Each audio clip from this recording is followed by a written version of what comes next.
and welcome to Vulgar History, a feminist women's history comedy podcast. My name is Anne Foster, and we are in our Regency era. This is a season of the podcast where we're talking about people who lived mostly in England in the early 1800s, a time period that is known for Jane Austen, for Mary Shelley was alive then. Bridgerton is kind of set in that time period.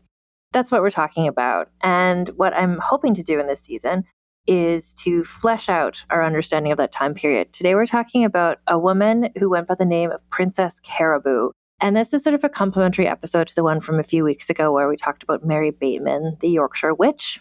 Where when I say we're fleshing out our understanding of the Regency era, we're looking at not just the people on the marriage mart, not just the ton like they have in Bridgerton, not just the royals, not just the wealthy people, but looking at kind of the people who are just boots on the ground, trying to get through every day in an era where the weather's been bizarre, so the crops are bad, lots of people are poor, and some women turned to a life of light crime, which is a bit of what comes up in this episode of Princess Caraboo.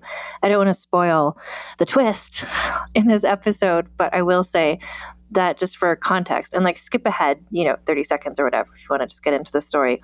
But technically what I'm going to be playing for you is an episode that I first recorded in 2024 for my friend, your friend, Oliver friend of the podcast, Gavin Whitehead's podcast, The Art of Crime.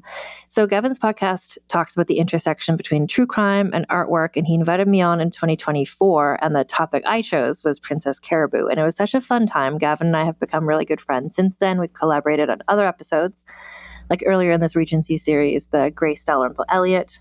He was telling that amazing story about her hiding a man in her mattress. Anyway, so what you're going to hear in this episode is Gavin and I realizing that we are soulmates and we've become friends in the course of this episode. But also, so technically, it's Gavin's episode of Art of Crime featuring me as a guest, but it feels, I think, a lot like a Vulgar History episode with him and I talking about and sharing this story about Princess Caraboo. And stay tuned because after we listened to the original 2024 episode, Gavin joined me we recorded another, honestly, 45 minutes of just chatting about it all, some follow-ups, some corrections to some things that we said in the episode. And ultimately, why I invited Gavin back on to talk about this again is because we need to give Princess Caraboo a score on the Vulgar History Fredegan Memorial Scandaliciousness Scale, which is where we score all the people who we talk about on this podcast in 4 different categories. And what we're doing with the Regency series, and we're getting close to the end of this series, is we're going to do a playoff. Based on these scores, I'm going to create brackets, and then you, the listeners, will get to vote on choosing the diamond of the season, like they do in Bridgerton. So Princess Caraboo had to have a score so she could be a part of that competition. And now with Gavin's help, she is. So enjoy this newly re-edited version of the Princess Caraboo episode featuring bonus content at the end, culminating in Princess Caraboo's score in the Scandaliciousness scale. I'm very fond of this story, and I hope you really enjoy it. All right, welcome once again to a special episode of The Art of Crime. Today, we are joined by the lovely Anne Foster, host and creator of the Vulgar History podcast. Anne, thanks so much for coming on the show. I am delighted to be here, and I'm really excited to have a chance to talk about this person who I've been dying to talk about for ages. Well, I am delighted to have you here. And who is this person we're going to talk about today? Well, she was known as, and she is still best known as, Princess Caraboo. We're going to talk about the details, but she was seemingly a mysterious, shipwrecked princess from a mysterious far-off land who just appeared one day on the coast of England in 1817. Right, and she went on to generate an international sensation in the press, so it's a wonderful story. So let's dive right into it. I want to start with a portrait by a Bristol-based painter named Edward Bird. This picture was painted in 1817, and it depicts Princess Caraboo, this woman we're going to be talking about. So, Anne, could you describe this picture for us? What does Princess Caraboo look like, and what impression is Bird trying to give of her, would you say? I think he's trying to give an impression of just an exotic and interesting and unusual traveler. So we're looking at a young woman, so maybe around 25 years old. She's pale-skinned, a white person with dark hair, dark eyes, pink cheeks, and she's wearing a white sort of turban headdress that looks maybe silk. It looks a little shiny with 3 peacock feathers in it. Her dress looks sort of like what someone might wear in India. It's a yellow dress with flowing, very long sleeves, embroidery, embellishment around the neckline, embellishment around the waist, embellishment around the bottom. And for this time period, for 1817, it's short.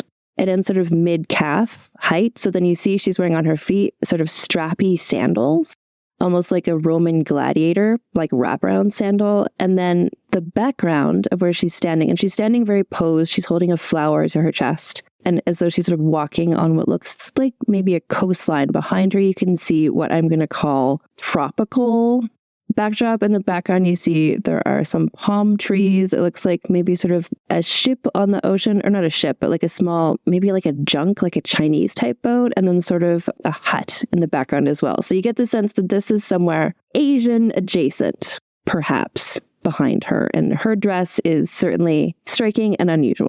Wherever it is, it certainly isn't England, right? Because England isn't exactly known for its tropical climes and palm trees. No, exactly. And I think also just the fact that she has these bare, feet, that her dress is quite low cut. Like she's clearly, this is meant to be somewhere warm. Like this is not Bristol. Absolutely. The question of where Princess Caraboo comes from is one that will captivate many, many people in 1817. So let's get right to the story, shall we? Our story begins like many great stories have over the ages. A mysterious outsider arrives in town. So obviously our mysterious outsider is Princess Caraboo. And in this case, the town is Almondsbury, England, which is on the outskirts of Bristol. So Anne, what are Princess Caraboo's earliest interactions with townsfolk like? Well, I mean, it's quite stunning for these people in a small town. So it's, 1817, small town. She arrives in the evening, dressed not exactly like she is in this portrait, but similar, like with a headdress, looking unusual. And she's speaking a language that the people there don't know, which is not unusual. It's a small town in Bristol. The people in Bristol who she encounters haven't traveled very widely. So she was disoriented, clothed unusually to them, and she went to the home of a cobbler and his wife. Neither of them understood the language she was speaking. As far as they knew, it could have been French or Spanish, like they didn't know other languages. And she just kind of used a lot of hand gestures. So they got the impression that she needed a bed for the night. They just thought, like, this is a poor woman, like she clearly is from somewhere far away. And so there's a position called the overseer of the poor. So immediately their first thoughts were, let's help this person. This person is in need of help. So they were very sympathetic to her. They weren't casting her out. They just thought like, oh, this is something interesting. This is something different. And she clearly needs help. Eventually, Princess Caraboo is brought to the home of Samuel and Elizabeth Worrell, both of whom become really important figures in this story, particularly Elizabeth. So who are the Worrells, Anne, and why are they made aware of this stranger's presence? So Samuel Worrell, his job is the magistrate in the area, but more notably, the cobblers knew that one of the servants in this household spoke at least more languages than English, and so they thought maybe the servant at the Worrells might be able to understand the language that this woman is speaking. So they brought her to see, so Samuel Worrell and his wife Elizabeth, she was American-born, and then once Caraboo met them, she revealed that she had a few English coins with her. She had kind of a small bundle containing necessities, a piece of soap wrapped in linen, and the overall effect of what she was wearing, which was a black dress with a frill around the neck, a black shawl on her head, and a red and black shawl around her shoulders. And I think this combined with just sort of her dark hair, her dark eyes, they thought she's probably from somewhere Asian. To these people, to this small community of British people, the way that we think of Asia now is different from what they would have thought. So they're just thinking she's from somewhere away. Like to them, that could include like Turkey or parts of Russia, like just anywhere east of, I don't know, Paris. To them is like the Orient. The Worrells, again, were very helpful. Immediately, they just thought like, let's help this person. And apparently it wasn't in the book that I read, but clearly the servant who spoke various languages did not speak the same language that she was speaking. So it turns out he wasn't able to help in this case. So after Princess Caraboo meets the Worrells, word gets around that Princess Caraboo is in town, and various members of the community come forward and try to help them work out where this stranger is from. So who all gets involved in this mystery, and what are some of the clues they uncover as to the origins of Princess Caraboo? So Princess Caraboo herself is offering, well, not offering, but to some of her behavior, people are interpreting in certain ways. Like she sees a painting of a pineapple and she recognizes that. And so they assume, oh, she must be from a place where pineapples are from. She seemed unfamiliar with the concept of beds until they explained to her you don't have to sleep on the floor. So the first visitor was a parish clergyman. And so he had some books that had images. I don't think he was someone who traveled himself, but he had books with pictures in them of various maps and countries and things from countries. And so they thought, okay, we'll show her these pictures and she can point, like maybe some of these things will seem familiar to her as well, like the pineapple did. She seemed to recognize some of the images of China, and they learned that she had arrived in England on a ship. And it was around the same point that she started saying caribou, caribou, while indicating herself. So it was unclear at this point, is that her name? Is that her country? She kept recognizing Chinese. I guess in this household, there was some Chinese figurines and furniture. So people were like, okay, she's from China, or she's from somewhere near China, or she's been to China. She refused meat. She also refused alcohol. She went to see the mayor. She just kind of keeps elevating. Like first she met the cobbler, then she went to the overseer of the poor, then to the magistrate, and now she's meeting the mayor. And at this meeting, there was a magistrate present who said her language is unlike anything he'd ever seen. It's just a great mystery, but everyone is like, okay, we think her name is Caraboo, and we think she's from somewhere Asian, which is quite broad. I love this element of the story, how she's kind of climbing the social ladder, starting with a cobbler and then working her way up to the mayor and just puzzling everyone she meets along the way. So after Princess Caraboo meets the mayor, she spends some time in a vagrant hospital in Bristol. But eventually, Elizabeth Worrell comes and retrieves her from that hospital and invites her to live with her and Samuel at their property, which is called Knoll. And it's at Knoll that much of Princess Caraboo's backstory starts to emerge. So what is that backstory? So I do want to mention something I forgot to say about this is part of her backstory that they want to find explanations for, and probably why she was sent to the hospital as well, is her hair is cut short, which is not usual for women in 1817 in England, but maybe it is from wherever she's from. But you can also see the scars on the back of her neck from some sort of cupping procedure or some sort of medical thing. So it might be they think, is this person in medical distress? So I think that's part of why they took her to the hospital as well. Yeah, after she was at the vagrant hospital, and part of why she left there was because Elizabeth Worrell was really, I don't know if she felt a connection to her or she was just so enraptured by the story, but she felt a personal obligation to take care of her. And so she comes with them to Knoll, and this is where, I'm going to say, an allegedly Portuguese man, because I don't know who this guy is, really, named Manuel Enesso, happened to be in Bristol. And they're like, oh, you're Portuguese. Like, maybe she's speaking Portuguese. Can you come and see her? And so this is where we get a lot of her backstories from her meeting with this guy, Manuel.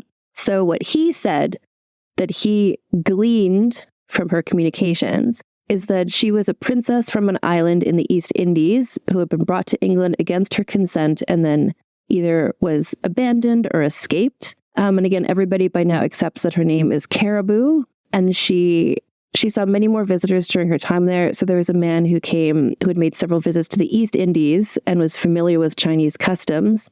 So he determined that she was the daughter of a Chinese father and a Malaysian mother who had been killed in war.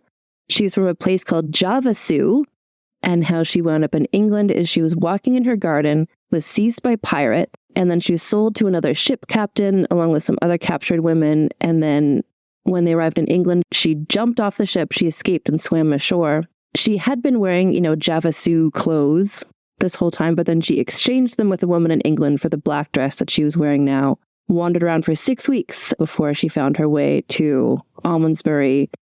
So this is what we've learned. So now we know that she's a princess. We know that she's this brave person who escaped human trafficking and war. Quite the fighter. So Princess Caraboo stays at Knoll for a period of several weeks. And while she's there, various outside observers study her habits and her skills. What are some of the traits that really stuck out to these outside observers? She worshipped a deity called Allah Ta'ala, which is one of the formal names for God in Islam. She preferred rice to bread. She ate no meat. She didn't drink alcohol. She only drank water and tea. She said prayers morning and night, fasted every Tuesday. And on every Tuesday, she would climb onto the roof of Knoll to face the sun, it seemed like. There was a pond nearby, and she would go there and wash her hands and her face there in what seemed like a religious or a spiritual practice. I don't know where she's getting all these accessories from, but she sometimes carried a gong on her back and a tambourine in her hand. I guess these were just around Knoll. Maybe they were offered to her. A wooden sword on her right and a bow and arrow on her left. She knew how to do archery. She knew how to do fencing. One time she was found, she'd climbed a tree. They weren't sure where she was, but Elizabeth was, where's my friend? And they learned from Caraboo, who I think was seemed to be picking up some English words. No one was taking up Javasu from her, but it seemed like she's able to communicate a bit better. But it seemed like Princess Caraboo had climbed the tree because all the women in the house had left, and she felt unsafe being in a house with only men. There was one thing she did once where she was given a dagger, and then she went to a household plant and rubbed a bit of the juice from the plant onto the dagger and then mimed passing out to kind of show, where I'm from, we put poison on our blades. These are the things she's doing. Some of these are similar to the practices in various cultures and groups, but no one knew of a culture or group that did all of these things. You can see why she fascinated so many people, because she definitely has this exoticism about her, but she also gives off major warrior princess vibes. Sounds like she was very athletic, right? Climbing up trees and climbing onto the roof of Knoll. Yeah, no, exactly. That's a really good point, because I think, I think it's not just like, she's a princess from far away. She's not like a swooning damsel. She's some sort of brave hero. Yeah. More Amazonian. So I understand that Princess Caraboo's behavior was slightly erratic, you might say, while she was at Knoll. So she vanished without explanation and on 2 occasions. The first time was about 3 weeks after her arrival, and then the second time was about 2 months after she first showed up. We will return to these mysterious disappearances in due course, but you should know that they were happening while she was staying at Knoll and gaining a lot of attention. Her name was already appearing in headlines across England and Scotland, correct? Yeah, the people were writing articles because it's just an interesting and weird thing, and people were excited about it. And these were accompanied by drawings of what she looked like as well. I wonder if they thought that maybe readers could come forward and help in this effort to identify who she was and where she came from. I think that was definitely part of what they were doing, because partially it's just look at this weird situation. I think it was. I think part of it was this is what's happening. And this is probably how some of these people who came to try to help arrived. It's I've traveled around the Orient. Let me talk to her. I think that's where some of these people found out about it and came from. Right. I know Portuguese, and no one else who knows Portuguese has met her, so maybe she speaks Portuguese. Right. Anyway, during Princess Caraboo's stay at Knoll, several people do suspect that she is not who she says she is. But she's able to convince them that, in fact, she is this Princess Caraboo who has come from abroad. So who are some of these skeptics, and why are they ultimately kind of brought around? So remember, they brought her to the Worrells because they had a servant who spoke a language other than English. So I don't know that servant's name, but it's a man who is Greek. And he, I think, from day one was just this is a scam. I don't believe this. I don't believe her. Because she was sleeping in, I think, the same rooms as some of the servants. So they would try to see, does she speak in her sleep in a different language? The servants, I feel like we're trying to catch her out. But even this Greek man eventually seemed to come around. He felt sympathy for her, especially after one of her escapes, she came down with an illness, seemingly typhus. And it seems like he felt sympathy for her and treated her with kindness, whether he believed her or not. I don't know, but I think he stopped trying to catch her out. There was a moment when she had this illness.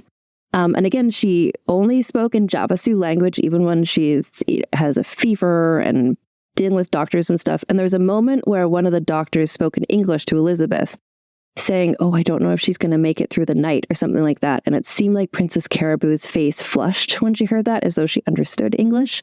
But then people were like, no, her face flushes a lot. She has typhus. Don't worry about it. She must have been so charismatic and interesting. People wanted to believe All right, so there are some questions hovering around whether or not this is a hoax.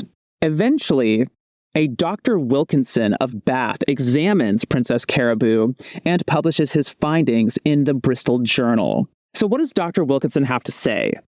So he's from Bath, and the reason that I think he became involved was during one of her disappearances, Caraboo was discovered in Bath, the city. He met her there, and he was intrigued by her whole story, and so he spoke with her, and so he's a linguistics expert. He's a self-proclaimed expert in lots of things. But one of the things he said is he compared her language to a book that's called Pantographia, which was an encyclopedia of known alphabets and scripts, like internationally. He compared her language to there. He also looked at the marks, remember the marks on the back of her head from some sort of cupping procedure. And he's like, oh yeah, that's what they do in Asia, in, quote, the Orient. He said that her appearance made him think, like her pale skin, her dark hair and eyes made him presume she was Circassian, which is a Northwest Caucasian ethnic group in the North Caucasus, it's part of modern day Russia. Although she said that she's from the West Indies, and now he's saying that she's from the Caucasus. Not the same place. No. And now for a quick advertising break. Starting or growing your own business can be intimidating and lonely at times.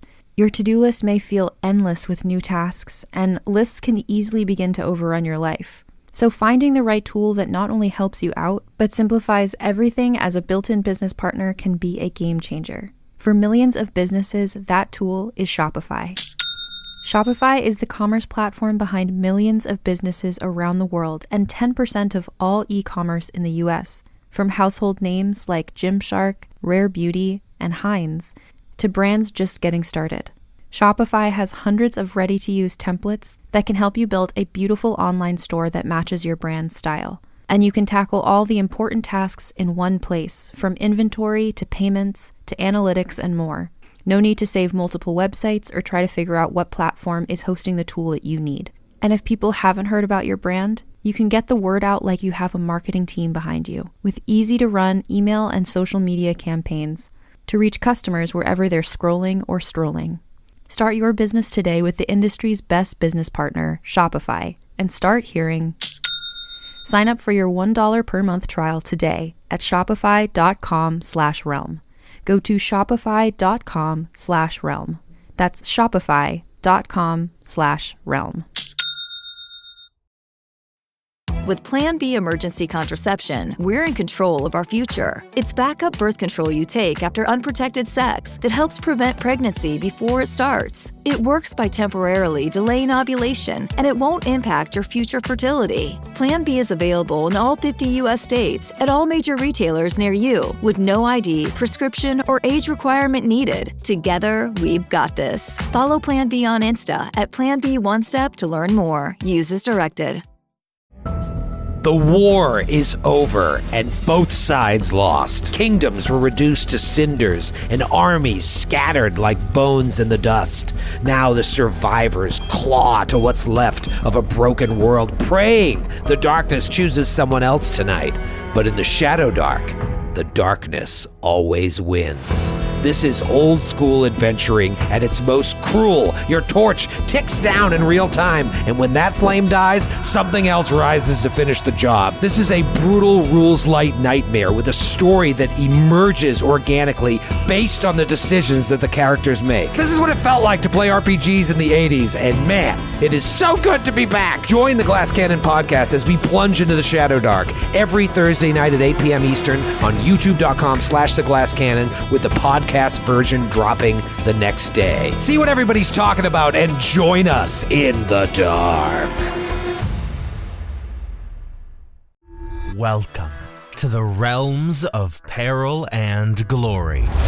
Explore the mechanically magical vistas of Vale, the paranormal mysteries of liminal London, and the cyberpunk chaos of Cyborg. Be awed by our incredible guests from familiar shows like Oxventure and No Rolls Barred. Search Realms of Peril and Glory to find out more. And we're back. Dr. Wilkinson publishes his article, and then Elizabeth Worrell receives some surprising revelations from more than one source. So the article comes out, I think, again, there's a picture of her, like a drawing. And a woman named Mrs. Neal saw that and thought, well, that looks an awful lot like she's a landlady, Mrs. Neal. And she's like, well, that looks a lot like my tenant, who's a woman called Mary Wilcox. And I think who is like in arrears on paying her rent and has not been around for 3 to 4 weeks. So Mrs. Neal went to see someone called Mr. Mortimer.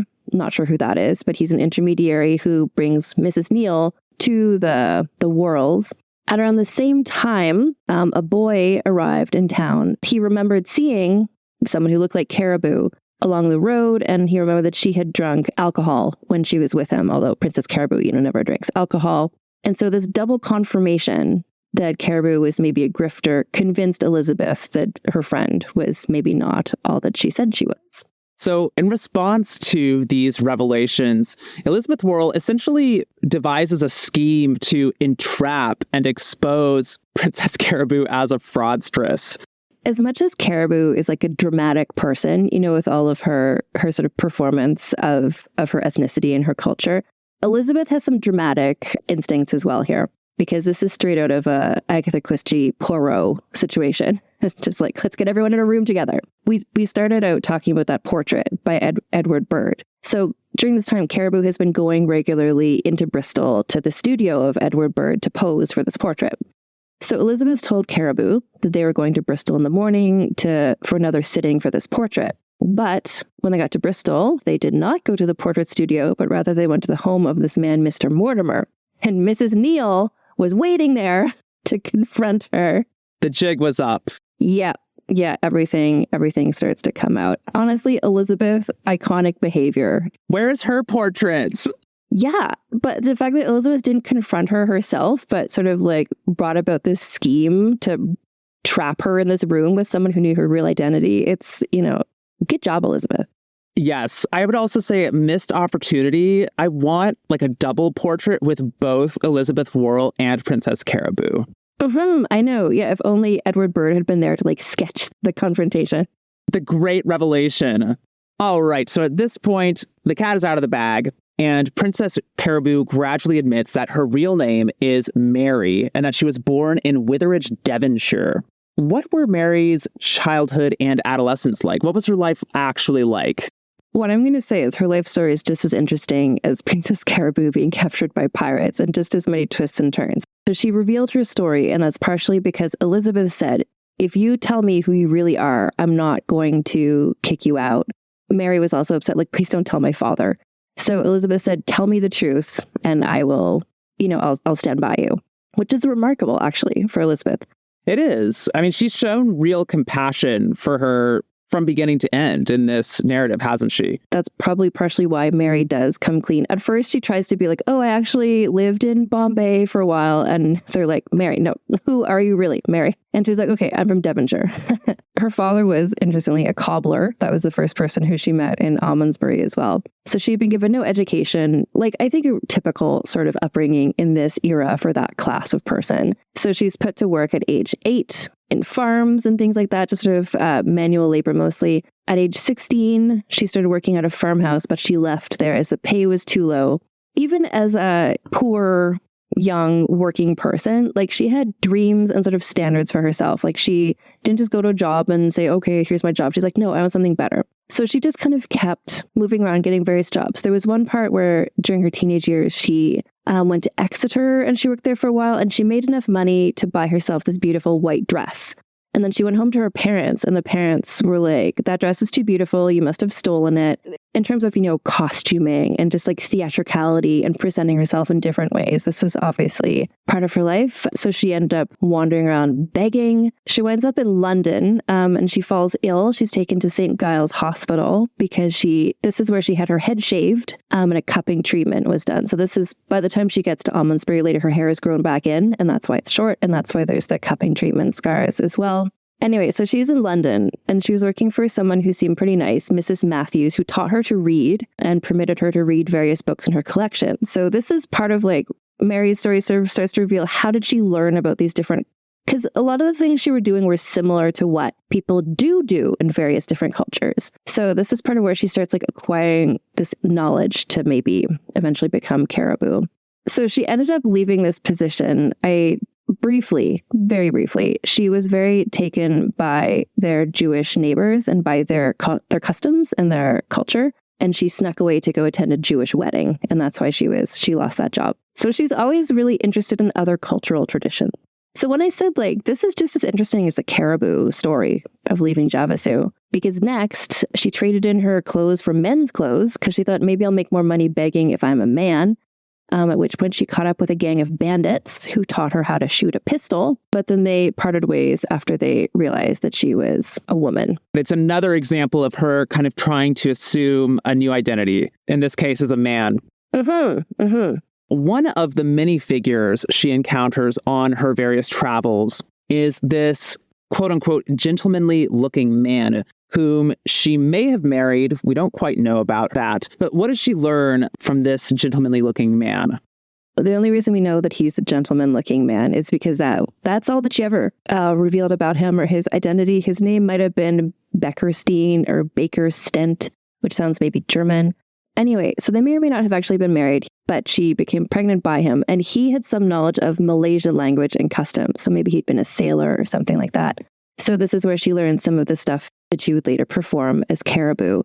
He abandoned her. He went to Calais in France. He promised to send for her, but he never did. So she is pregnant, alone, and when the child was born, she gave it up to a foundling hospital, and the child, like so many did in this era, died in infancy. Between leaving home at 16, she's now maybe 24 years old. Like, this has been an adventure-packed few years. And this is where she heads off towards Bristol. So she goes begging, and she finds that if she acts the role of a foreigner while begging, then people are a bit more sympathetic to her. She eventually makes it to Bristol, and there she learns that she can buy a ticket basically to take a ship across the Atlantic to the United States. And she likes the sound of that idea, but she doesn't have the money for it. So what is the plan that she comes up with to acquire that money? Basically, she plans that, okay, there's a ship leaving in, I think, 15 days. And so she's going to put on this role of, like, I'm a foreigner, and just beg for 15 days to get enough money to pay for the passage on this ship. At this point, she leaves her trunk with her belongings behind with her landlady, Mrs. Neal, and then heads out to go begging, which is why when she's first seen in Almondsbury, she's just looking for a room for the night. Now we're in a position to explain those two mysterious disappearances that we mentioned a few minutes back. What were those all about? Right. So this is where we double back to be like, well, here's what was really happening. So the first time she went away, she had gone to Bristol, where she had gone back to her landlady. She went back to get her possessions to then get on a ship to go to America. But the ship that she had planned on taking had already left. So she paid her overdue rent to the landlady and then returned to Almondsbury with this bundle of clothes. And at this point, she, like, when Caraboo returned with a bunch of clothes, they're like, what are these clothes? And she said, these were clothes I had left and I had buried earlier. And somehow she's communicating this with hand gestures. Because at that point, she's still speaking her native language, quote unquote. In Javasu style. And so the second time she went missing, this was where, she wound up in Bath, and that's where she met that doctor. But I think she was also eventually hoping to get onto a ship to America, but the people in Bath told Elizabeth Worrell, and then Elizabeth Worrell came and picked her up. So all along, she's just kind of wanted to get to America. You know, at this time, 1817, and maybe still today, it's this concept of, like, that's a place where you can start a new identity, like build a new life for yourself. Like, clearly that's what she's been constantly trying to do. Two things just leap out to me when I hear this story. First of all, can you imagine how flabbergasted these people were, even to hear her speak in English to them? She's like, oh, I could have told you this all along. Like, I knew English this whole time. Oh my gosh. Yeah, well, and that's where, like, when you look back at some of the details as well, because I mentioned, there's some of the servants who were suspicious of her, and she overheard them talking in English, and they said, well, we're going to stay awake to see if when she's asleep, if she speaks in English in her sleep. But she heard them say that because she understood English. So then she would pretend to be asleep and then, like, talk in Javasu language, like pretending to be asleep. When the various, travelers came to visit her, she would have heard them say, like, oh, well, in Malaysia, this is what they do with their daggers. They put poison on them. So then she would just do that because she heard them say that in English and they wouldn't have known that she understood them. Right. They were unwittingly making these suggestions. Yeah. So if they said like, oh, maybe she's a runaway princess, she's like, okay, I'll do that. But you're right. You're right. Just the way this would blow everyone's mind to be living with her for a couple months. And then suddenly she's just like, oh, yeah, I'm Mary. I'm from, like, oh my gosh, she's speaking English. Am I correct here? She's so consistent in using the same Javasu word to refer to the same object, right? Yeah. Yeah, that's what everybody remarked on. Like even, the linguistics doctors and stuff, like she just made up this language and committed to it. And she was consistent about it, like with the language and also with her sort of rituals, every Tuesday climbing on the roof or saying her prayers in a certain way. Yeah. So it didn't seem like somebody just talking. No one ever seemed to think, oh, she's insane. This is a person just speaking gibberish. And there's definitely an intellect to this woman as well. If she's creating this language and then kind of sticking with it as she invents it, that's quite an intellectual feat. Well, and the fact that she's just a person who is planning to just pretend to be a random foreigner for 15 days and then peace out to America, that she ends up for 3 months having to be the princess of Javasu 24 hours a day. That's the other thing that I wanted to talk about, because I would just love to have been able to sit down with Mary, Princess Caraboo, and just be like, okay, wait, take me through this strategy again, because you mentioned that she thought that she could earn more money as a foreigner because people would kind of take pity on her. I mean, is there any evidence that she tried to beg for money when she showed up in Almondsbury? It seems like she was more interested in like shooting her bow and arrow and like climbing trees and stuff. It seemed to shift pretty quickly. So at first she saw some people from France, from Brittany, like the Breton national costume. If you look it up, it's like it involves this sort of like white lace hat. And she saw some people from that region begging and being successful. So she's like, okay, I'm going to just pretend to be a French person then. But then she ran into someone who actually was French. So then she was like, pivot, I'm Spanish. And then she ran into someone who spoke Spanish and she's like, pivot, I speak my own made up language now. I think she was begging. Like when she got to Almondsbury, she was just like, I need a roof over my head. And then she got to all the way to the Worrells. And then she started meeting people who wanted to decode her language. And those were the people who were like, oh yeah, no, she told me that she's a princess. She's from Javasu. She was captured by pirates. Like it was really sort of a team effort.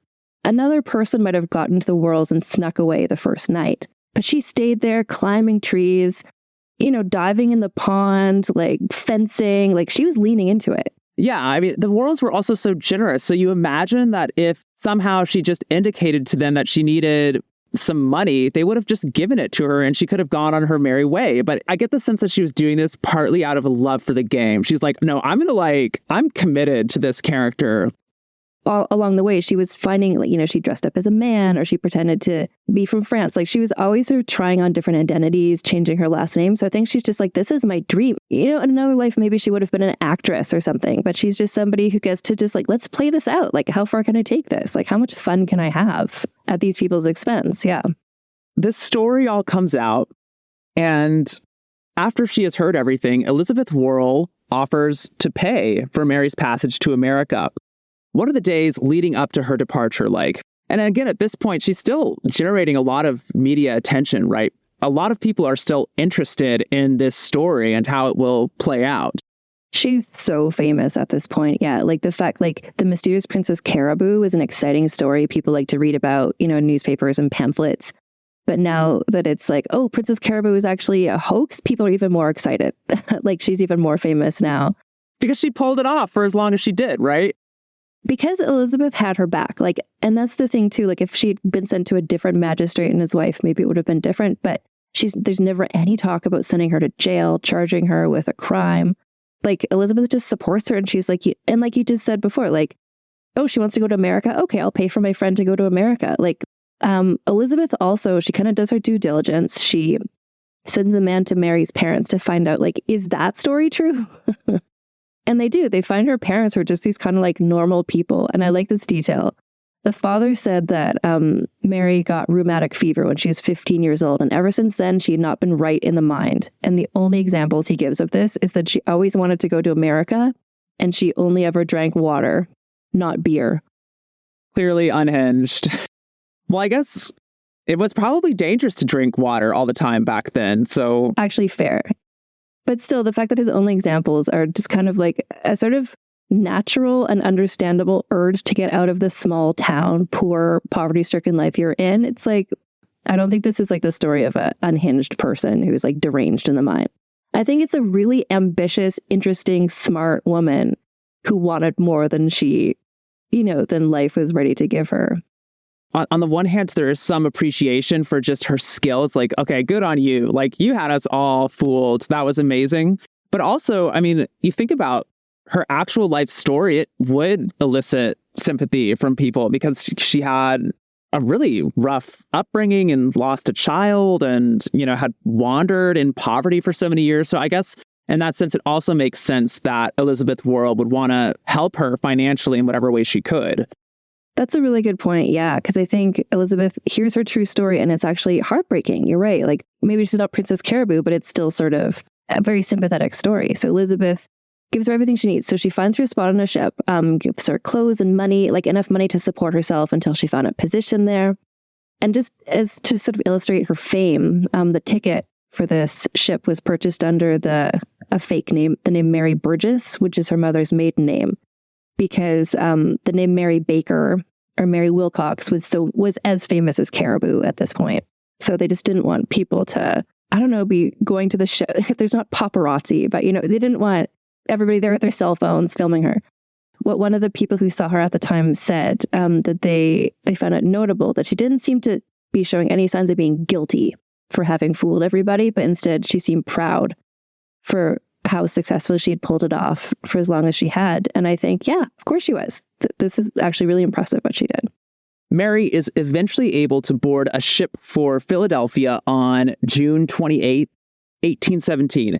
And I have to confess, at this point in the story, part of me fully expected her just to vanish from the historical record entirely because, she's off to America, never heard from again. But that is not at all what happened, is it? So what happens? First of all, so she goes to Philadelphia in June 1817. So this is around the same time that Napoleon has been sent to exile in St. Helena. And so a guy wrote this letter, allegedly Sir Hudson Lowe, the official who was in charge of Napoleon on St. Helena. And he claimed that the Philadelphia-bound ship had been driven close to St. Helena by a storm. That Mary cut herself adrift, rowed ashore, and she so fascinated Napoleon that he was applying to the Pope for dispensation to marry her. This is not true, listeners. But, it could have been. We want it to be true. And that counts for something. Yeah. Yeah. So this is why you sometimes see her. And there's not a lot out there about her other than the books that I was able to find. But sometimes when you read about her, people are like, oh yeah, she was a mistress of Napoleon. It's like, no. I mean, in the fan fiction version of the story, she definitely was. You know what? This guy wrote fan fiction to the Bristol Journal in 1817, imagining what if this happened to her. What actually happened to her is she arrived in Philadelphia safely. And some people had heard of her, and she was persuaded by a showman called Sanders to appear, to do a stage performance as Princess Caraboo, just dancing and speaking her language. Apparently the show was not a success. And I think, because you had asked me, what was the show like? So I was digging a bit more into it. And I think she could have put on a great show, but not dancing and speaking her language. I think doing fencing, acrobatic tricks. I don't know. I don't think Sanders had a good vision for the show. So the show, not a success. It's one of the great ironies to the story, right? Because she had sort of played the part of Princess Caraboo to perfection in Bristol. So you could see why someone would want to put her on stage. But it's so ironic that, you put her within a theatrical context and for whatever reason, it just busts. So unfortunately, Mary does not find much success on stage as Princess Caraboo, but she does stick around in the United States for a couple of years. And eventually she returns to Britain. So what happens after that? Can we just wrap this story up for us? Yeah. So she returns to Britain and perhaps she returned because she thought maybe there I can make it go of the Princess Caraboo routine. And she put herself on exhibition. Apparently it sounds like she set up a booth on the street sort of vibe of just come meet Princess Caraboo in London. Again, not successful.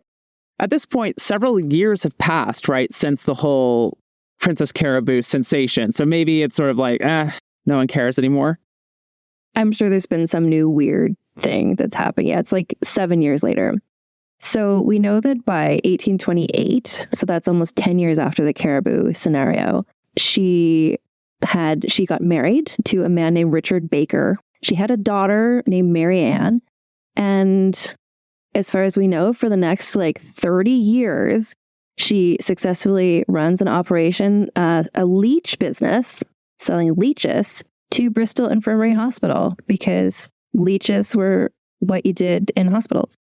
And someone has to acquire and sell the leeches. And I never thought, it's such a joke about old time hospitals. Like, oh, let's leeches, let's bleed them. But I've never once thought, well, where does a hospital acquire the leeches from? A business like hers.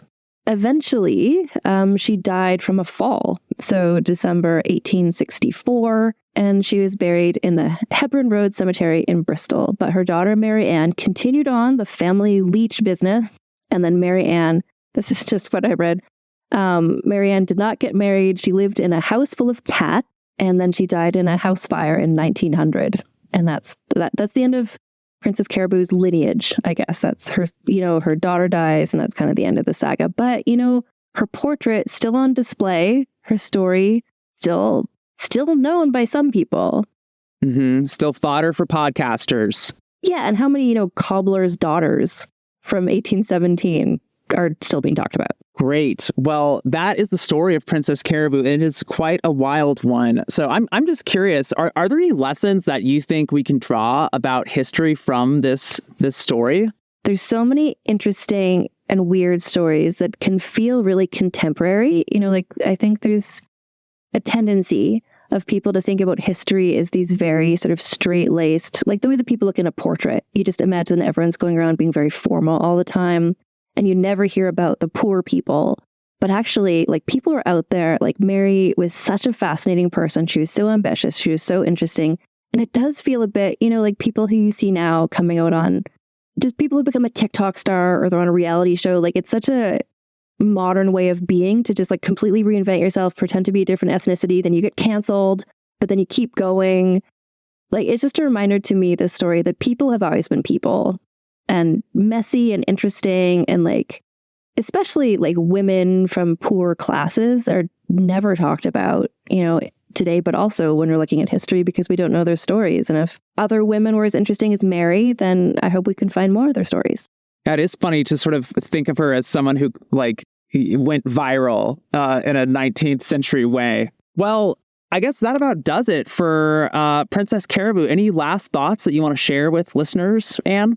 I would just want to thank you for inviting me on your podcast and agreeing to do this story, because again, like I said, it's one that I've always kind of wanted to do on my podcast, but it's never really fit any of the themes that I've been doing. But I was like, this is perfect because there's the portrait, there's the crime. It's ideal for you. So thank you so much for the opportunity. All right. With that, let's sign off. Thanks again, Anne. Yeah, thank you so much.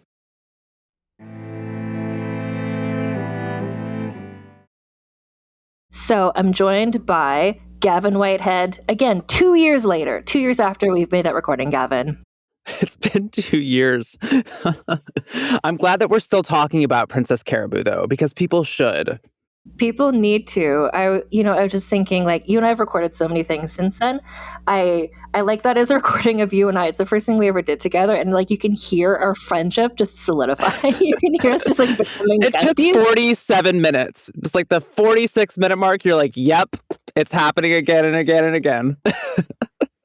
And this is why you've been on Vulgar History now 4 times or something, where I'm just you're a beloved recurring guest. And, we have life pre-Caraboo, before we knew about her, life after Caraboo. Uh-huh. Mm-hmm. It's a dividing line for sure. Yes. How has your life changed since you learned this story? Well, I've taken up Javasu through Rosetta Stone. Yes. I mean, it's helped me understand her a lot more. Mm-hmm. Mm-hmm. Well, I want to say right now, I'm actually drinking what I'm drinking. Well, you can't see because it's a podcast, but I'm drinking an Earl Grey tea, and this is actually tea that I bought on my recent trip to England. I visited Bath, where Princess Caraboo was for a time, and so it's this tea. I did a Java sushi and prayer ritual. before I drank it, obviously. Of course. With your bow and arrow astride a horse. Yeah, as you do. Then I climbed a tree. Yeah. But this is from a place in Bath called Sally Lunn's Tea House, which is like the oldest tea house in Bath. And so it was around when she was there. The building itself is from like the 1400s or something. It's like insanely old. But anyway, I just feel like perhaps this is the same tea that Princess Caraboo would have had. So I'm just communing with her spirit right now. I think so. Yeah, that's the way to do it. Let me guess. There was no blue plaque for Princess Caraboo, was there? Gavin, when I tell you, I went to the city of Bath, which I will also mention. People there call it Bath. Bath. That is the posh pronunciation of the city. I call it Bath because I'm North American. Anyway, I went to Bath and I'm like, oh, okay, I know so many things happen here. Like, yes, Jane Austen hung out here for a bit. She was here for a minute. But also Mary Shelley lived here with Percy Shelley. Like, this is where she like finalized her manuscript of Frankenstein. I also knew Princess Caraboo spent some time here. I also knew a certain, later on, a burlesque dancer, Lola Montez, as a teenager, was going to boarding school, and she ran away from Bath as a teenager with an adult man. So I'm just like, I'm going to see all these commemorations of all these people who I know. No. So what I saw was Jane Austen, literally, they're leaning heavily into the Jane Austen of it all. Everything's Jane Austen. There's like a poster up being like, come and see a play version of Pride and Prejudice. I feel like there's a play of Pride and Prejudice like 12 months out of the year happening somewhere in Bath. Yes. There's like the Jane Austen Center. There's every other store is like Jane Austen souvenirs. Like everything is Jane Austen themed. And which, if Jane Austen lived in your city, like, of course you're going to lean into it. Like, this is how you get your tourist bucks, right? Yes. Mary Shelley, I was surprised at how little Mary Shelley there was. Right. I mean, yeah, it is surprising. It's like, can we get just a little recognition for one of the greatest performance artists of the early 19th century in Princess Caraboo, though? Just a little recognition. Yeah, it's like we need Princess Caraboo because she was the same time period. Jane Austen, Mary Shelley, Princess Caraboo, the Regency era. They are the trifecta. Like, what you need to do is go to Bath, listeners, dress as Princess Caraboo, and just wander around being like, just like bring that energy into this city that is so overwhelmingly Jane Austen coded. Like we need, and also frankly, like there's like Mary Shelley, like just walk around crying, looking underfed, wearing black, carrying a skull. Like this is the energy that Bath needs, I think. Here's a philosophical question for you, Anne. Is it cultural appropriation if the culture you are appropriating does not actually exist? This is such a good point, and I do want to get into this with you because this leads me to another thing that I learned during my trip. So when I was on my trip, I went to Bath. I did a little day trip. And I also did a day trip to the town of Brighton, which is like another coastal town. And the notable thing about Brighton is that is where the husband of Caroline of Brunswick, Prinny, George IV, built his like fake Taj Mahal House of Horrors palace. Fuck yeah. Which I visited. And it is so fucking bananas. It is like, it's been restored. Like he lived there and it was cultural appropriation because his whole, and this was sort of like the trend at the time, but I think he popularized it, which was like, what is China like? Let's imagine. And all the decor is like fake bamboo because they didn't have bamboo. So they got British wood and like carved it to look like bamboo. And like, that's the banisters. And there's just kind of like gold pagoda ceilings with like dragons on them, but they're not like Asian dragons don't have wings, but these ones do. Everything is just it's not just like, oh, here's the China themed room. It's like every room. It's like, it's kind of like what if Graceland was Chinese? It's just kind of like maximalism, horrifying. But this is where I saw that and I was like, this is why Princess Caraboo is so captivating because people in this Regency era were just like, they like imagining the East, right? They don't know what it's like. The Asia, she's from the Asia. Mm-hmm. She has brown hair and wears a turban, and that is like to them, they're just like must be from this mysterious place. Like the whole palace, it's called the Royal Pavilion, and honestly, everyone should go because it's like fucking insane. Yeah. I'm adding it to the list for sure. The town of Brighton like owns it now. I'm just like, oh, God bless this poor town. This is your one heritage historical site is Prinny's like fake Graceland. Like if you're from the outside, it's like, what if you took 5 Taj Mahals and squished them together? It's just like so many domed turrets, but they're all put together weirdly. But it's like that's like what Princess Caraboo was serving up with her like turban, her archery dagger. I'm just like seeing that put in context the fact that like, yes, she did this like audacious thing, but it's like this is the culture she was living in. People were like hungry for it. People were loving it. Yeah. But it was also, I mean, she was inventing this culture too, you know? Okay, and so was Prinny arguably in his decor. Yeah. Right. Yeah, that's right. It's like a riff on, you know, however he and his contemporaries imagined the Orient.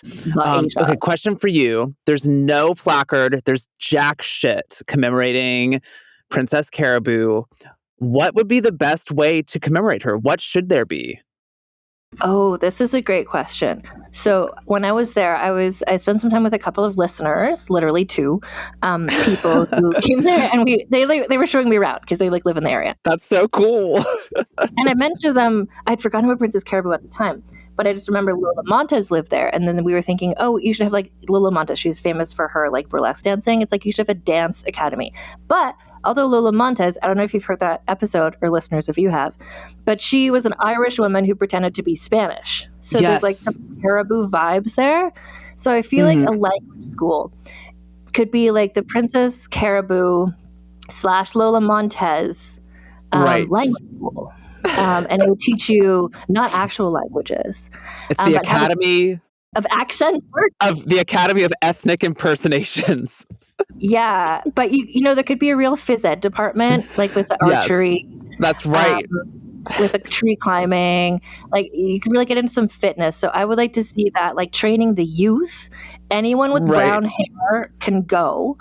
And if you don't have brown hair, you know what? Be industrious. Get a wig, and That's what Princess Caraboo would have done. That's what she would have done. I honestly, all I would want to see, and I don't know what address she lived at, but I will say that in Bath, which is the whole city is it was really developed like in the Regency era, and it's filmed like a lot of Bridgerton outside scenes are filmed there because it still looks just like that.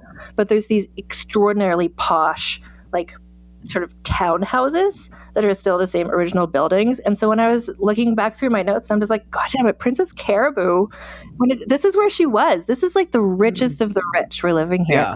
So I just want a plaque being like, this is where Princess Caraboo was. Just a plaque being like, she hung out here once. Princess Caraboo was here.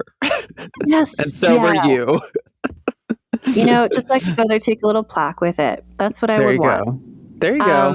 Yeah, there's no commemoration, but I do think the fact that it's so Regency era coded, the whole Bath, they have like all these, you know, like come and act like it's Jane Austen times, festivals and stuff. It's like show up there in a turban as a white person and just talk in a made up language and see if anyone gets what you're doing. I do want to say also, this occurred because the reason that I'm revisiting this episode, there's a couple corrections I want to make, and we'll get into that. And we need to score her as well. Vital, because I understand there's something at stake. There is. So this is the Regency era season, and we're kind of swinging towards the end of it. And, you know, as I always do in these episodes, like we give people a score at the end. And this is leading up to a playoff I'm going to do to choose, like on Bridgerton, which is also set in the Regency era. We're going to choose the diamond of the season, and that's going to be voted on by the listeners. But I need to have the scores because that's how I'm going to seed them. You know, like it's going to be a classic, like March Madness type playoff. Right. So you can't be in this playoff unless you have a score. And Princess Caraboo she must be included. She must be included. Well, I have to say, we were talking about this before we started recording, but I just listened to your episode about Mary Bateman, and I would just like to say that I would not want to go toe-to-toe with her in one of these brackets. Mary Bateman's going to be like, she's going to pull out the arsenic. She'll be like, oh, you want some oatmeal? And I'm like, oh, yeah, sure, love oatmeal. Dead. She'll just be like, oh, hey, I made you this cake mix. Just like mix it up.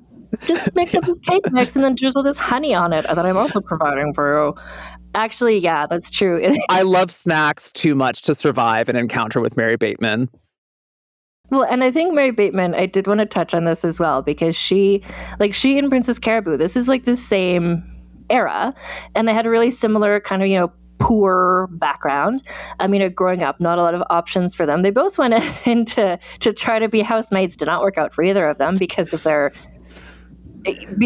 various criminal tendencies. Burning beds in Caraboo's case. Stealing things in Mary Bateman's case. But they both had these transformative experiences at festivals, meeting like caravans of Romani people. That just really inspired them on their grifting journeys. Their grifting journeys. Oh my gosh. It's just a real, it's like, they both, their first parts of their lives were kind of similar, and then they diverge. And Mary Bateman turned into, like a murdering witch thief. And Caraboo's just riding, she's just vibes. She's not, we're going to score her in a bit, but Caraboo is just kind of like, I'll see what I can figure out. I know. I really enjoy toward the end of it. I listened back to the episode yesterday, and I really enjoy how she just goes off to America, and she's like, you know what? I'm going to see if I can make it as a stage performer. Doesn't work out, but yeah, she's like, let's see where this takes me, And then she's like, what I'm going to do? Open a leech business. Why not? I love it. I feel like that's a choice that a lot of us face in our 30s. It's like, do I go back to school for a law degree, or do I open a leech business? Yeah. And actually, that's something else I want to talk about, because when we first recorded this 2 years ago, it was while I was in the process of writing my book, Rebel of the Regency. And it was before I had done as much research as I have now done on olden days medicine. And so I now understand much better about leeches and how that was actually a really smart business move, because I thought you were going to say that it actually worked. Maybe, well, I don't know. At least now that I've done more research, no. Yeah. No, what I've learned is that, like, in the Regency era, it's like the Regency era was the last great time for like leech-based medicine. Love it. It's the golden age of leeches. Yeah, because people were like, in the like late 1700s, like bloodletting was like the cure for everything. That's just how the understanding of medicine was at that point. It's just like, you got a cold, you've got gangrene. Like, they didn't have words for these. They're just like, something's wrong with you. Let's take out some blood and see if that fixes it. Right. And so they would just like do bloodletting. Like, they would just like cut you, let the blood dribble into a little dish. That's it. And then they realized, like, wait a minute, leeches can do this in a much more less messy way. Let's just get leeches to suck the blood out. Hell yeah. So there was a leech boom at the time that Princess Caraboo like started her leech, but it's just like, yeah, it was like the Bitcoin of her day. Like, she just got in exactly when everyone, and so people would, like, whatever, like poor people, anyone who just like lives near a swamp is just like, I can get leeches actually very easily because there's a swamp right here. I love it. You'll buy these for money? These like bugs? Okay. So like, she really got in there just when, but then it's like her daughter, and we talked about that in the episode, right? Like, her daughter, like, leeches stopped being as popular. So I think at that point it was less of a thing, but Caraboo got in there just when like leeches were out there, like, right. Peak. She got in on the ground floor of that leech biz. That leech biz. I love a career pivot, I know. That's her though. I also love in the episode the part where you're like, I'm from France. I'm like, no, I'm French. I met someone from France. Pivot, I'm actually Spanish. Oh wait, I met someone from Spain. Pivot again. Now I'm Java Sue. Like, just the constant reinvention. It's wonderful. And it honestly worked for her until it didn't. And then, so the other thing I want to talk about in terms of like health interventions is, in the episode, we talked briefly about like cupping, because she had these like scars. And I was like, nah, I don't know what I think it is. So here's what I know about cupping now. So it is an ancient, the concept of not what was done to her, because that was just like fucked up Regency era bloodletting cupping. But like, in like historically, in like, Chinese medicine and things like that, there's you just create suction somehow, and you just kind of like move the fibers, like the fascia, of the skin. And this can like bring relief. It's like a massage tool, or it can also, for arthritis and lots of things, like can be a helpful thing. And people still do it now today. Massage therapists, cupping. I don't want to speak out against cupping as a practice in general, but cupping therapy in Princess But here we go. So what was done to her when she had like her hair cut off, she was in like the insane asylum hospital or something, like before she became Caraboo. I'm asking you because you listened to the episode. Yes. Mm-hmm. So in 19th century England, and again, I want to say like the overall umbrella of cupping is like a great, helpful, therapeutic thing that has been done in lots of cultures since time immemorial. What was done in fucked up hospitals in Regency Era England was they would do bloodletting. So they would have these kind of like, they make a whole bunch of little cuts. They would use instruments with small spring-loaded blades, which just like Oh God. to make cuts. And then they would have heated up little like glass sort of little tiny fish bowls, like with fire. Then they put that on, and then it would like draw the blood out really quickly, and also burn you and leave scars. So that is what was done to her. Jeez. And that's why there was scars on her body. But that also just means like this is a person who's had medical treatment. Okay. So I just wanted to say that as a correction. I wanted to correct like cupping is a great practice, except when done. Caveat. Yeah. Not in the Regency era. Not in the Regency. No. Like these like spring-loaded blades, just like Jesus Christ. It sounds horrifying. It sounds horrifying. Yeah. So a lot was done to her in that way. Okay. So Princess, do you have any other thoughts like you want to share about Princess Caraboo?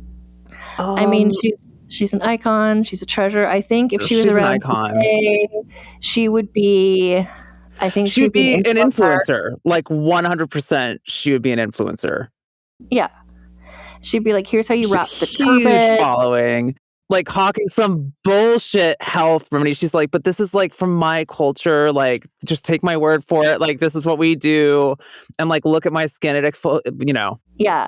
No, I can just picture her doing something where she's like, this is the Javasu tea ritual. And you wrap your turban. And people would be like, this is actually very offensive. And she'd be like, I'm sorry that offended you. I'm so sorry some people were offended, but like this is my culture. Sort of like, what's the woman, Rachel Dolezal, who's like the white woman who was like, I'm actually black. Oh, yes. Oh my gosh.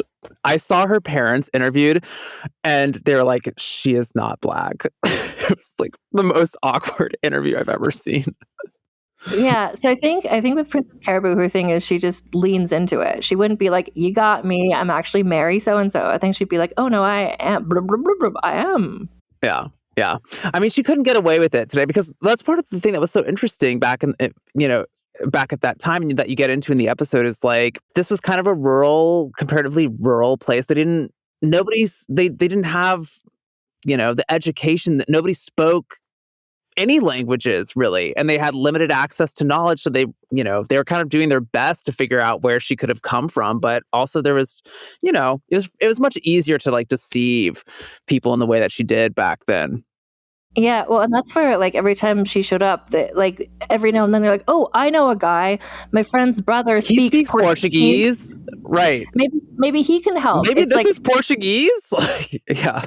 Exactly. It's such a rural place. And I think the same way as like Prinny's Brighton Pavilion, he's just like, this is what I think China is like. And everyone's like, probably is. We don't know. Sort of. Yeah. We've never been there. You've never been there. But this looks like colorful and interesting. Yeah. Okay, so we're going to go through. We've got 4 categories with which to score Princess Caraboo. And the first one is scandaliciousness. How scandalous was she seen by people in her era?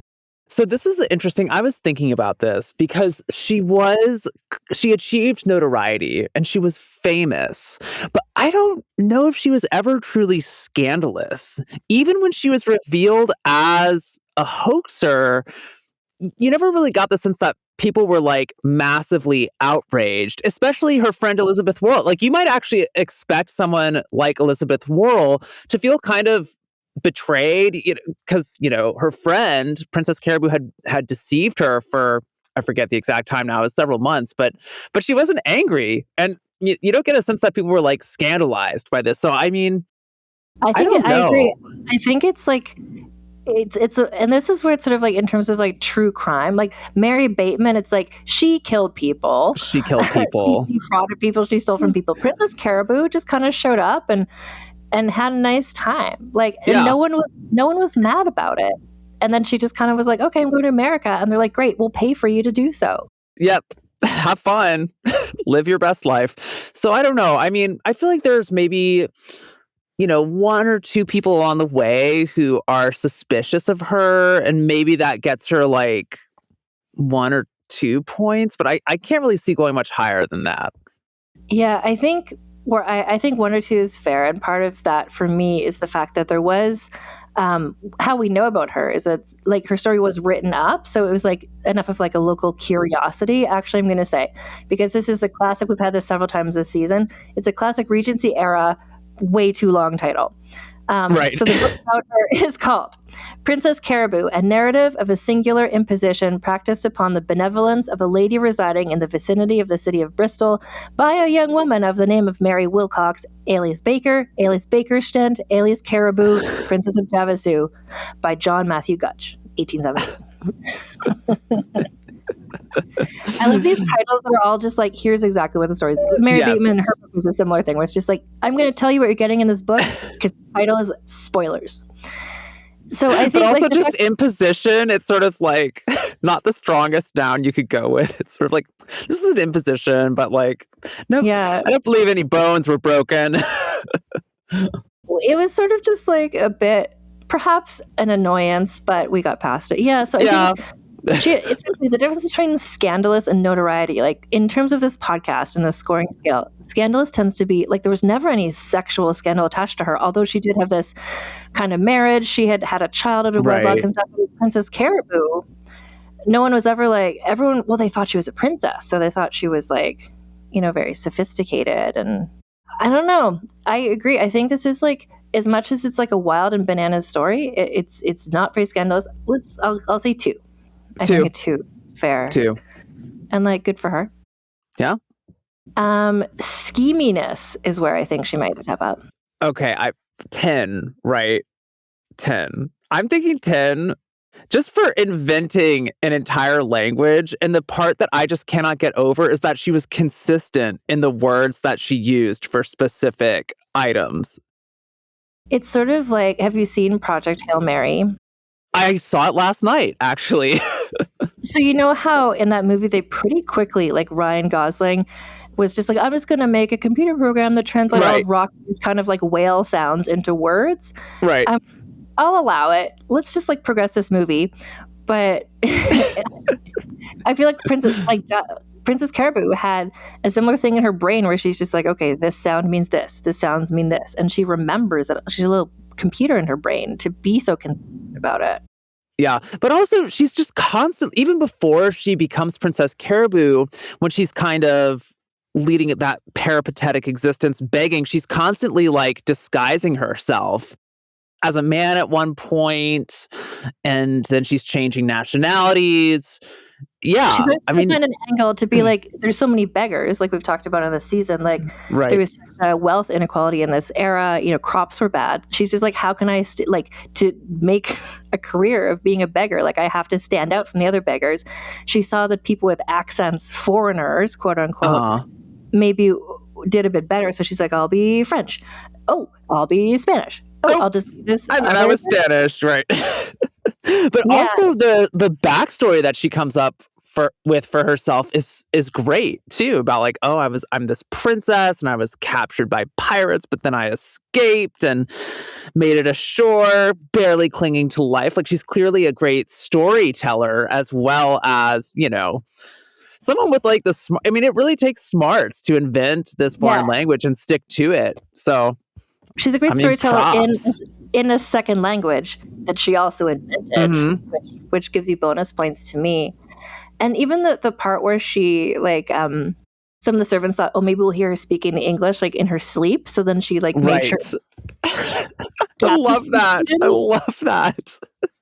Like the commitment to the bit, and then everything where she like everything like she was consistent. It's like, she does these prayers but only on Tuesdays and Thursdays, and she always does this prayer when she's drinking. Like, she was like, here are the cultural things I do. And I don't know, and part of it where I just kind of like, I can't be mad at her, is that everyone just kept giving her more suggestions, and she would just like yes and and she's just like, okay, like it's like a collective project that and she just took these suggestions, and that made people believe her.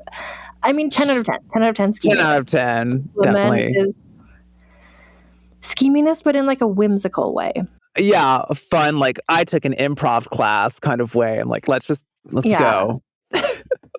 Okay, the next number is significance. And I mean, I did already say there's not any, as far as I didn't, go down every single street in Bath, but based on the fact that Mary Shelley is commemorated, I think, twice, there's a sign saying like, this is where she lived when she wrote Frankenstein. And then there's like an escape room called Mary Shelley's House of Frankenstein. I love that. I do love that. I love that for her. And I went to the gift shop, and it was great, and I recommend it. The gift shop, because I hate escape rooms. But we don't need to get. I fucking hate escape rooms. I've never tried one, but I want to. I thought I would like it because I like murder mysteries, but it turns out I do not like puzzles, and you gotta love puzzles to like an escape room. Anyway, but maybe Mary Shelley's House of Frankenstein is great. But I just mean, Jane Austen is everywhere. Mary Shelley, who's like, I would say arguably as famous as Jane Austen in terms of a writer and a British woman, almost nothing there. So the fact that Caraboo is not there at all is perhaps not surprising, because Bath is kind of slow to pick up. Like, the Mary Shelley's House of Frankenstein opened, I asked the person in the gift shop, it was like 4 years ago. Like, Mary Shelley was not commemorated in the city where she wrote Frankenstein until 2022. Like, get it together. That's crazy. That's crazy. I'm probably... Yeah, actually, it'd be interesting to know. I was gonna be like really provocative and say like, I bet more people have read Frankenstein than all of Jane Austen's novels. But then I was like, actually, that might not be true. The Jane Austenites are like, they're serious. And like the fact that Bath's entire economy is based on people who lived in Austen going there. Like, I feel like, I think it could be, I would be interested to know, because a lot of people are assigned Frankenstein in school. So that's a lot of people who maybe never read. I would put them on par in terms of like a woman author who everyone has heard of. Yeah. You've heard of Jane Austen. You've heard of Mary Shelley. Yeah. Caraboo, what I will say in terms of her significance, and this is worth at least 1 point, is there was a movie made. That's exactly what I was going to say. I was like, biopic, okay? I don't want to be that person. I don't want to put you down, Anne, but are we going to have biopics made about us? You know what? Not that we know of yet. Not that we know of yet. I think it would be good if it was a biopic of us both. Yes. Some sort of like, a story about both of us coming together as podcasters and friends. There we go. But our significance, I don't know, not everyone gets a biopic, and she got one. Very few people who I've talked about on my podcast have had biopics, and we're always like, where's the movie? Get on this, Hollywood. And this one, they did. That's what I'm talking about. And what's crazy, because I looked it up yesterday, the cast is like shockingly stacked. Kevin Kline is in it. John Lithgow is in the Princess Caraboo biopic. And I made a solemn vow to myself that if I ever meet John Lithgow in person, I'm going to be like, John, your work in Princess Caraboo of 1994 changed my life. Be like, that was it. Yeah, it's like, don't I know you from somewhere? And he'll be like, oh, this Third Rock from the Sun. It's like Conclave, like Princess Caraboo? Princess Caraboo, that's right. That's where I know you from. So I do think having a biopic is honestly, I think it's more than 1 point in significance. Like, because I would say so. Like, who is a biopic? Like Marie Antoinette? I don't know, like Mary Queen of Scots? Like, this is the echelon of people who actually have biopics. Yeah. Which is still kind of surprising. I would actually be curious to know a little bit about how that movie even got made. Oh, I don't know. I'm sure it's some sort of money laundering scheme, because it's sure. It's a pretty. I love that it exists, and I'm going to cover it at some point on my Patreon. But So in terms of significance, other than the movie, like, I don't think. Yeah. I mean, I feel like the movie only gets her like, I don't know, 2 or 3 points. I'm going to say 3 points entirely for the movie. There is that one painting, and every now and then that shows up, is like a painting of a person dressed differently than others were in the era. So I think a 3 combined for the painting and the movie. Yeah. The final category, and this will be an interesting discussion, because this is the sexism bonus, where I give bonus points to people for like persevering in the face of sexism. And the Princess Caraboo, like before that, like, yeah, she was like abandoned by this man. Like she had a child. She had to give the child up. Like a lot of like gender-based stuff was going on. Like there wasn't a lot of opportunities for a young, poor woman. Like that was just the world she lived in. This is why she became a beggar. So that affected her certainly in the first part of her life. But the rest of it, like, you know, it's there. But I think when she showed up as a princess. Right. If a man showed up as a prince, I think he would have been treated very similarly. Like, I don't think she was, I don't know. And then she got the leech business. Like, it seems like she may do. Yeah, I never, especially once she's like assumed the Princess Caraboo identity, I never really felt like she was running up against sexism. No, and like there's never, even as, I think because she was portraying herself as a princess, there's never any threat of like sexual violence. You know, no one was ever like, kidnap this princess. I'm gonna like whatever. Like everyone really, but that's partially the Elizabeth world, just like vouching for her and kind of being like her patron. Like nobody tried it, and so I don't know. So that's like women protecting women, right? I don't know. I feel like, but there's definitely the threat of sexual violence implicit in the pirate story that she told. And I think I would say that maybe that never happened. So. Does that even have any bearing on this conversation? But having part of that as her story, I think made people more sympathetic to her, thinking like, oh, this poor princess who's been through so much. Like, I think when I'm thinking about like if a man showed up being like, I'm Prince Caraboo from Javasu, like I think he would be accepted in a certain way. But because she was a woman, people like extra she's in distress and they looked out for her more. So it's like the opposite of. It's kind of the chivalrous thing to do. Yeah. Yeah. I feel like this number is going to be like, she certainly gets like 1 point for like being seduced and abandoned. She gets 1 point for like having to give up her child. But like Mary Bateman, you know, she just kind of like was like, this is what society is like, and I'm going to find a way to thrive. Do it. So I think it's a 2. I feel fine with a 2. I don't see any reason to go much higher than that. Yeah. So this is quite a low score. I knew it would be a low score, but it's a score. She's here on the list. She's on the list. I mean, she scored 10 in scheminess. So in terms of not everybody does, you know? Yeah. So let me just double check my math. So it's 17. So where this puts her is, I'm just in terms of this scale, the Fredigan Memorial Scandal Licentiousness Scale.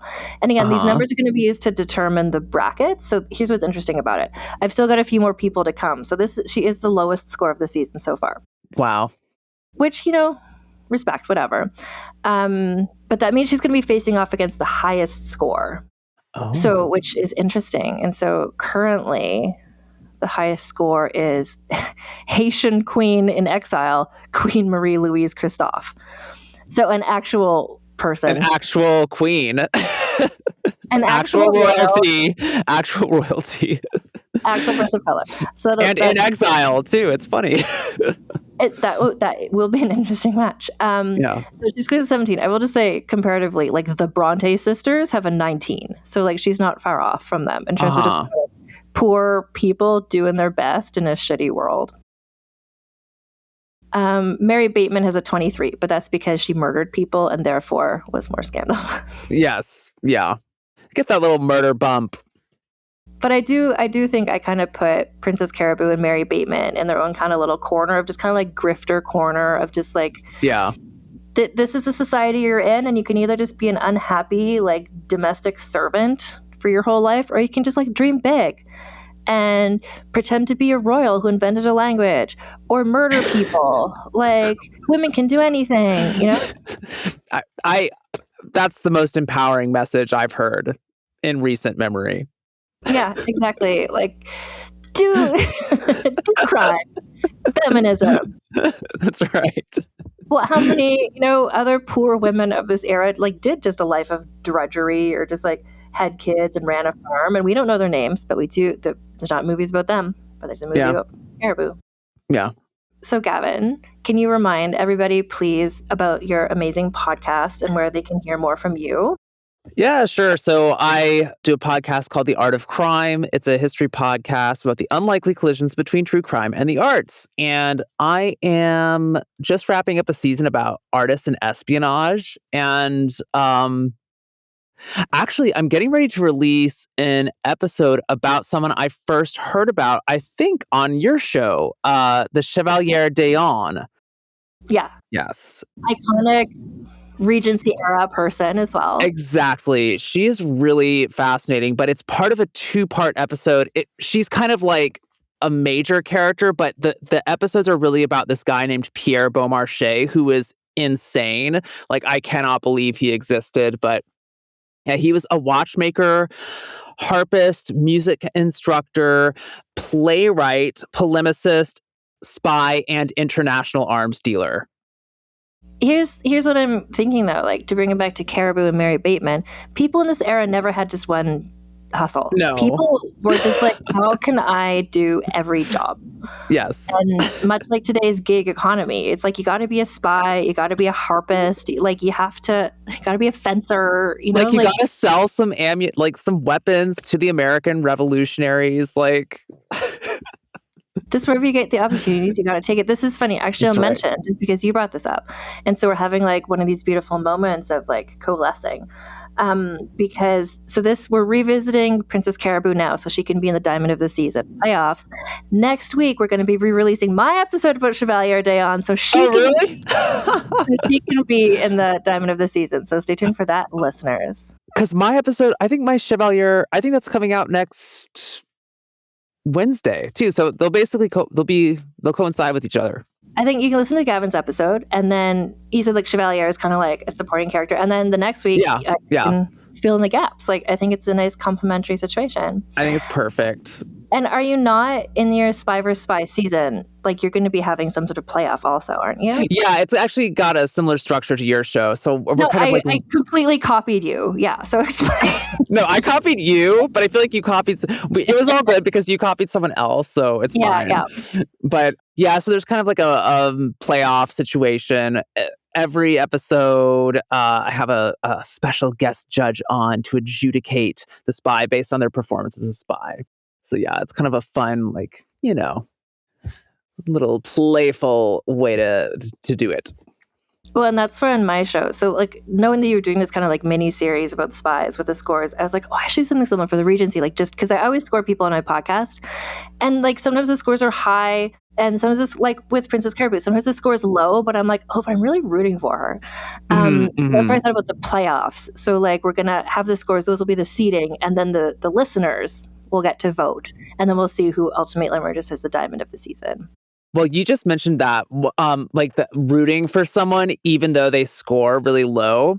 And I had a similar case on Spy vs. Spy. So I recently released an episode about Mata Hari, and I interviewed an author who has written about her. And it's really interesting because Mata Hari is known as the ultimate femme fatale, super spy, sex symbol, et cetera, but she was actually completely fucking incompetent as a spy, the worst ever, had no idea what she was doing. And it was just so funny because she scored almost the lowest of all the spies, but she also has this she's another grifter, actually, because she claimed she pretended to be a different ethnicity, right? Yes, she was I'm from Indonesia, and it's you're Dutch. Again, it's just a white woman with brown hair. It is it's you're Dutch. Yeah, no, Mata Hari, I think that's a great example because, it's your scale is different from my scale, but I feel she's got the significance because she's famous. She is famous. There's spy biz, nothing. No, she was so inept. They tried to make her write messages in secret in invisible ink, and she just kept dumping it out. She's I'm not doing this. Matahari, what are you doing? Yeah. So this is exactly. So it's interesting to score people based on things, and then at the end you're like, oh, maybe I should have made this scale different so I can give points to people who I just like. Yeah. But the scale is what the scale is. Gavin, thank you so much for joining me again for this, like, I don't know, let's call it our anniversary. Yeah, that's right. Anniversary. Princess Caraboo brought us together, and look at us now. Look at us now. Well, I will just say to all the listeners, stay tuned next week. We're going to be revisiting, if you don't already know the story of Chevalier d'Eon, but listen to Gavin's episode about what's the name of the person? Pierre Beaumarchais. Pierre Beaumarchais. Just know Chevalier d'Eon is going to show up there. And then Yes. we'll be talking about her later in mine. And I love, in this Regency era, you know, people think about like the royal family and Jane Austen, but it's like there were all these other people there too.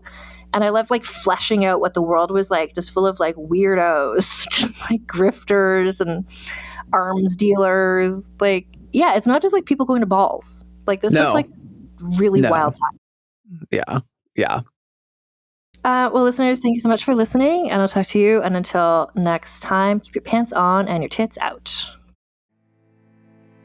Vulgar History is researched, scripted, and hosted by Anne Foster. Editor is Christina Lumagi. Theme music is by the Severn Duo. Regency Era artwork by Karen Moynihan. Social media videos by Magdalena Denson. Transcripts of this podcast are available at vulgarhistory.com by Aveline Malik. You can get early, ad-free episodes of Vulgar History by becoming a paid member of our Patreon at patreon.com/AnneFosterWriter. Vulgar History merchandise is available at vulgarhistory.com/store for Americans and at vulgarhistory.redbubble.com for everyone else. Follow us on social media at Vulgar History Pod. Get in touch with me at vulgarhistorypod@gmail.com. Legendary stories, awe-inspiring sound, and endless adventure. Welcome to the realms of peril and glory. Explore the mechanically magical vistas of Vale, the paranormal mysteries of liminal London, and the cyberpunk chaos of Cyborg. Fall in love with our core cast, or be awed by our incredible guests from familiar shows like Oxventure, Three Black Halflings, and No Rolls Barred. Ignite your imagination and discover the realms of peril and glory today. Go to realmspod.com or search Realms of Peril and Glory wherever you listen to podcasts. Oh, please, not that music. That music gives me nightmares from my childhood. Could we get something a little bit lighter, some lighter music here? Are you a fan of true crime TV shows? And what about Unsolved Mysteries, the show that jump-started all of our love of true crime? I'm Ellen Marsh. And I'm Joey Taranto. And we host I Think Not, a true crime comedy podcast covering some of the wildest stories from your favorite true crime campy TV shows all the way to Unsolved Mysteries. Baby, you will laugh, you will cry, you'll think about true crime in a whole new way, and you'll also ask yourself, who gave these people mics? New episodes of I Think Not are released every Wednesday, with bonus episodes out every Thursday on Patreon. And every Monday, you can listen to our True Crime Rundown, where we go over the top true crime headlines of the week. So come and join us wherever you listen to your podcasts. Look, we all know there are a lot of celebrity interview podcasts out there, but there's only one: Happy, Sad, Confused. I'm Josh Horowitz, and yeah, I'm the host of the show, so I'm a little biased, but truly Happy, Sad, Confused is the place for nerdy and intimate conversations with all your favorite actors and filmmakers. From Andrew Garfield and Scarlett Johansson to Christopher Nolan and Quentin Tarantino. For over 10 years and over 700 episodes, Happy, Sad, Confused has broken movie and TV news every single week. That's because I ask all the questions I want to know, and more importantly, you want to know. Casting what-ifs, backstage stories, acting pet peeves, and much more. So whether you're into superheroes, prestige TV, or just the coolest actors and directors alive, you're going to learn something in every episode. Listen to Happy, Sad, Confused on Apple Podcasts, Spotify, or wherever you get your podcasts.